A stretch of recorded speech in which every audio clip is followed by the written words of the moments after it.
바울이 그 네 사람의 나실인 마침 예식에 참여하기 위해서 바울은 예루살렘 성전에 들어갔습니다. 그때 마침 아시아 지역에서 건너온 유대인들이 성전에 들어왔다가 바울이 성전에서 예물 드리는 모습을 발견합니다. 그들이 어떻게 했을까요? 유대인들은 큰 소리로 외칩니다. 이놈을 당장 붙잡으라. 이놈은 우리 백성과 우리 율법과 우리 성전을 비방하던 자인데 지금 성전에까지 들어와서 거룩한 곳을 더럽히고 있지 않느냐. 유대인들은 바울에게 거짓 누명을 뒤집어 씌우기까지 합니다. 바울이 성전에 에베소 사람을 데리고 들어왔다고요. 그림을 한번 보면 당시 성전에는 엄격하게 출입구역이 나누어져 있어서 성전 건물 본체에 해당하는 구역은 오직 유대인들만 드나들 수 있었고요. 유대인이 아닌 사람들은 성전에 가까이 올 수는 있었지만 그 주변 바깥 뜰에서만 다닐 수 있었습니다. 그림에서 보이는 성전 본체 건물하고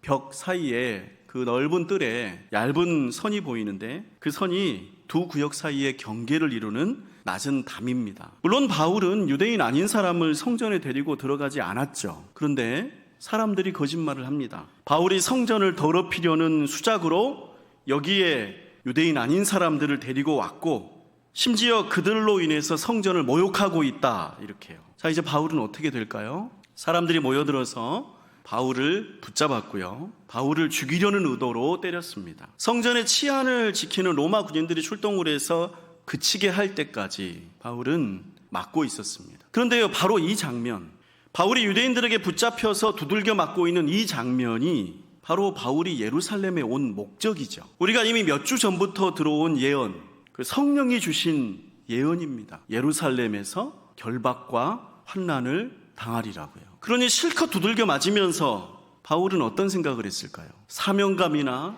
믿음, 단단한 각오 이런 것들이 심리적 위안은 주겠죠. 그러나 몸이 겪어야 하는 통증을 덜어주지는 않는 거죠. 이 장면이 더 괴로웠던 까닭은 여러분, 우리 성도님들의 사정이 바울의 지금 이 형편과 어느 정도는 겹쳐 보이기 때문입니다. 여러분 중에도 내가 무슨 잘못을 한 게 아닌데 큰 고통을 겪고 있는 분들이 적지 않으니까요. 이런 고통들이 바울과 크게 다른가 하면 그렇지 않고 비슷합니다. 무엇보다 바울과 우리의 가장 큰 공통점은 우리도 또한 하나님을 믿는 신앙을 가지고 있는데 그런 어려움을 당하고 있다는 사실입니다. 그러면 이런 시련을 겪는 중에 신앙이란 무엇일까요? 다른 것도 아니라 하나님이 계시다는 성전 바깥들에서 억울하게 두들겨 맞고 있는 바울에게 신앙이란 무엇일까요? 오늘 놀라운 말씀이 여기에 나옵니다. 우리 1절을 함께 읽습니다. 부형들아, 내가 지금 여러분 앞에서 변명하는 말을 들으라. 바울은 지금 무슨 할 말이 있을까요? 바울이 지금 말을 하려고 하는 그 유대인들은 어떤 사람들입니까? 정상적인 사람들인가요? 아니죠. 말이 통하는 사람들인가요? 아닙니다. 그 사람들은 아무것도 보이지 않고 아무 말도 들리지 않는 사람들이잖아요. 바울이 어떤 말을 해도 결코 듣지 않을 것입니다. 근데 바울이 지금 어떻게 합니까? 여러분, 내가 하는 말을 들어보세요. 바울이 지금 말하는 대상인 유대인들은 일반적인 대화 상대자가 아닙니다. 그들의 목적은 오직 바울에게 고통을 주는 것밖에 없죠. 근데 지금 이렇게 바울을 때리는 유대인들과 같은 존재들이 우리 여러분 중에도 있습니다. 그것은 여러분 중에 많은 사람들이 겪고 있는 원하지 않고 견디기 어려운 고통이라는 것들입니다. 그것은 질병이기도 하고 무기력함이기도 하고 낙심이기도 하고 괴롭힘이기도 합니다. 그것들은 도무지 말이 통하는 대상들이 아니죠. 그것들의 목적은 오로지 나를 무너뜨리는 데 있습니다. 나를 아프게 하고 나를 힘들게 합니다. 질병, 가난, 불행, 사고, 실패, 우울함, 외로움 같은 것들이 지금 여기서 바울을 대적하고 있는 유대인들과 같은 존재들입니다. 오직 나를 괴롭히기 위해 나를 찾아온 것들 말이죠. 그런데 이런 상황에서 신앙을 가진 나는 어떻게 해야 할까요? 무엇이 믿음의 길일까요? 바울은 오늘 이렇게 말합니다. 나를 고통스럽게 하는 당신들아, 내가 하는 말을 들으라. 물론 그것들은 듣지 않을 것입니다. 근데 바울의 말이 끝났을 때 그 유대인들은 전혀 듣지 않았습니다. 그들의 결론은 언제나 똑같습니다. 바울을 없애버리자. 그들은 그 자리에서 바울이 하는 말을 단 한마디도 듣지 않은 거죠. 그러면 바울은 지금 헛짓을 한 셈인가요? 아닙니다. 바울은 가장 중요한 일을 했습니다. 그것은 바로 쏟아지는 고통 가운데 이 말을 함으로써 자기 자신을 지킨 거죠. 바울이 여기에서 말하는 것은 한 가지죠. 바울 자신이 누구인가 하는 사실입니다. 바울은 먼저 자신의 과거를 말합니다. 나는 열심히 있는 자라. 그의 말은 이렇게 이어집니다. 나는 그런 열심으로 사람을 죽이기까지 했다고요. 바울은 자신의 부끄러운 과거를 솔직하게 인정합니다. 둘째로 바울은 자신이 예수님을 만난 사람이라고 말합니다. 바울의 이야기는 이 두 가지가 전부입니다. 예수님을 만나서 그가 그분의 증인이 되기로 했다는 것과 예수님이 그를 이방인에게로 보내신 것을 말하죠. 그러니까 바울은 이 절체절명의 순간에 기적적으로 얻은 발언의 기회에서 이렇게 말한 겁니다. 자기가 누구인지를 말하고 있는 거죠. 바울은 한때 스스로의 노력으로 열심히 살았던 죄인이었지만 그를 빛으로 찾아오신 예수님을 만나서 구원을 받았고 그 예수님과 함께 여기까지 왔다. 나는 예수님을 만난 사람이다. 그는 이거를 말한 겁니다. 우리 존귀한 성도 여러분, 우리 중에 많은 분들이 겪고 있는 고통은 우리의 사정을 봐주지 않습니다. 마치 바울에게 그렇게 했듯이 우리에게도 그렇게 합니다. 그런 상황에서 우리는 어떻게 할 수 있을까요? 신앙을 가진 우리는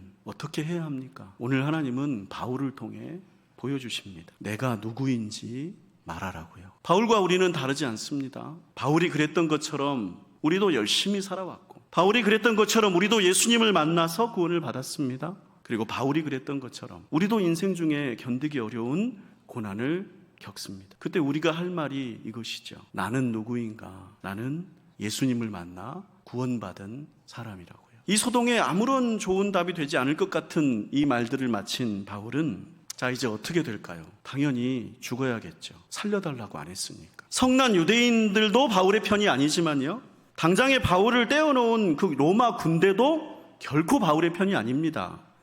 이제 바울은 유대인들의 손은 벗어났지만 로마 군인들의 손에 죽게 됐습니다. 왜냐하면 바울을 체포한 로마 군인들은 그 악명 높은 로마식 채찍질을 준비하고 있기 때문입니다. 가죽 채찍 끝에 쇠파편을 박아넣은 로마의 채찍은 그것에 맞는 사람을 며칠 내로 사망에 이르게 하는 치명적인 책벌이었습니다. 그런데 그때 채찍이 날아들기 직전에 하나님은 바울이 그동안 잊고 있었던 한 가지를 떠오르게 하십니다. 그것은 바로 로마 시민권이라는 것이었습니다. 로마 시민권을 가진 사람은 유죄가 확정되지 않는 이상 채찍질을 할 수 없었고, 만일 그런 일이 벌어지면 채찍질을 한 사람이 같은 벌을 받아야 했습니다. 바울은 태어나면서부터 로마 시민권자였는데 이 한 가지 사실을 극적인 순간에 밝힘으로 인해 상황이 반전됩니다. 이제 바울은 정식 재판을 받는 날까지 로마 군인들의 손으로는 결코 처벌을 받지 않게 되는 법적 권리를 확보하게 된 거죠. 또한 그는 일단 로마 정부의 체포를 당했으니 유대인들의 힘으로는 더 이상 바울을 괴롭힐 수도 없게 됐고 죽일 수도 없게 됐고요. 왜 바울이 지금까지 이런 강력한 권리를 밝히지 않았는지 우리는 모릅니다. 다만 여기서 우리는 예수님이 하셨던 말씀을 떠올리지 않을 수 없습니다. 누가복음서 12장 11절과 12절 말씀이요. 우리 함께 화면 보고 읽겠습니다. 사람이 너희를 회당이나 위정자나 권세 있는 자 앞에 끌고 가거든 어떻게 무엇으로 대답하며 무엇으로 말할까 염려하지 말라. 마땅히 할 말을 성령이 곧 그때에 너희에게 가르치시리라 하시니라. 바울은 잊어버리고 있었지만 성령님은 가장 기묘한 때에 그에게 마땅히 할 말을 깨우쳐 주신 것입니다. 존귀한 성도 여러분, 고통은 말이 통하지 않습니다. 내가 아무리 호소하고 엄포를 놓고 위안을 찾아보아도 대개는 아무 소용이 없습니다. 그때 오늘 바울을 통해서 주시는 장면에서 우리는 신앙의 길을 배웁니다. 그런 상황 가운데에서 나 자신에게 하는 믿음의 말을 배우게 되는 거죠. 내가 누구인지 나에게 말하는 거예요. 나를 찾아오신 예수님을 내 자신에게 말하는 것이, 나에게 주신 복음을 나에게 말하는 거예요. 누구 들으라고 하는 말이 아닙니다. 나를 괴롭히는 고통은, 바울을 괴롭히는 유대인들은 바울이 무슨 말을 하든 듣지 않을 것입니다. 그러나 그 말을 자기 자신에게 함으로써 바울은 자기의 신앙과 인생과 가치를 지킬 수 있었던 거죠. 그것은 고통을 막는 해결책은 아니었을지라도 쏟아지는 고통 가운데에서 자기 자신을 지켜내는 힘을 주었던 것이죠. 그리고 그렇게 할 때 성령님이 우리에게 잊고 있었던 살 길도 열어주실 줄로 믿습니다. 우리 이 말씀을 내 마음에 품고 성령님과 함께 거두는 기도를 드립니다.